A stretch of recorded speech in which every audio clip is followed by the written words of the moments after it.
Has anyone got a question? Right at the back.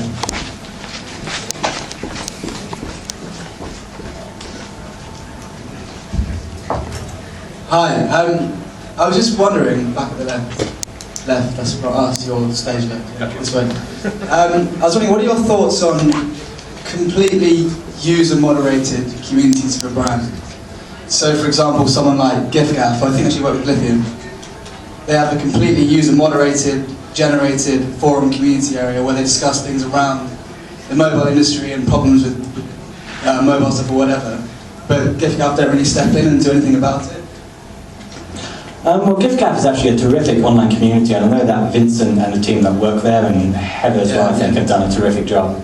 That's terrific, but it takes time to set up. So EVE Online, a video game, also had a terrific online community where they had a government that it took to set up. So if you can set that up and it works well, it's terrific, but it's very hard to set it up to that stage. And there's a community life cycle where you progress through certain stages, and that's a very end stage. And so whilst that's a terrific end goal, it's very hard to get there. If you can do it, it's terrific. I can't see your face at all, by the way, but I'm sure you're out there. It's not pleasant. That's great, thank you very much. It's probably better you don't see his face, obviously. Anybody else got a question? No more questions? I think you basically covered everything in your talk. Hates me. Okay, thanks a lot. You did that on purpose.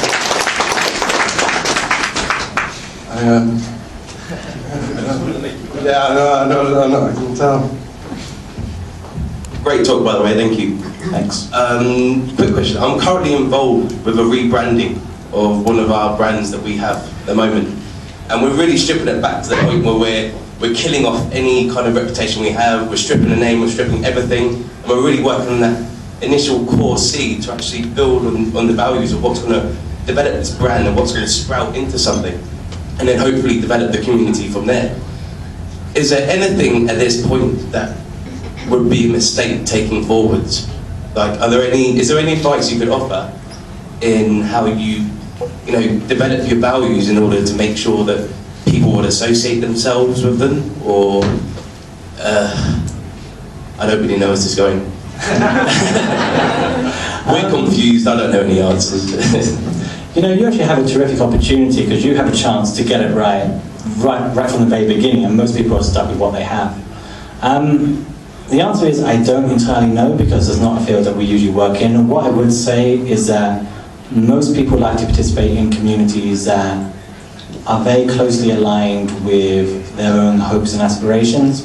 So Red Bull, for example, is an exception to the Coca-Cola dilemma that we spoke about, because they have developed a community around that extreme sports. They found something that people are really interested and passionate about.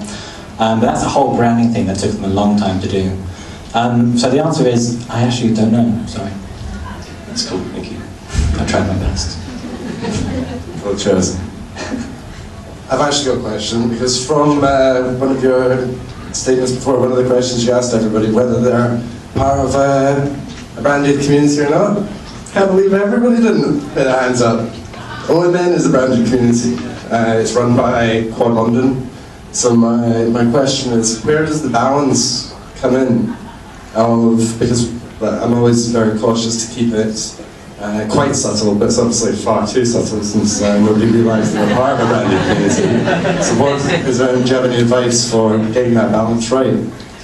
You could hire us. You could do it for free. So the question is, how involved should a brand be, or how much should a brand impress itself upon the community? My answer is usually as little as possible. What tends to happen is that the way your brands benefit from communities is usually through increased loyalty.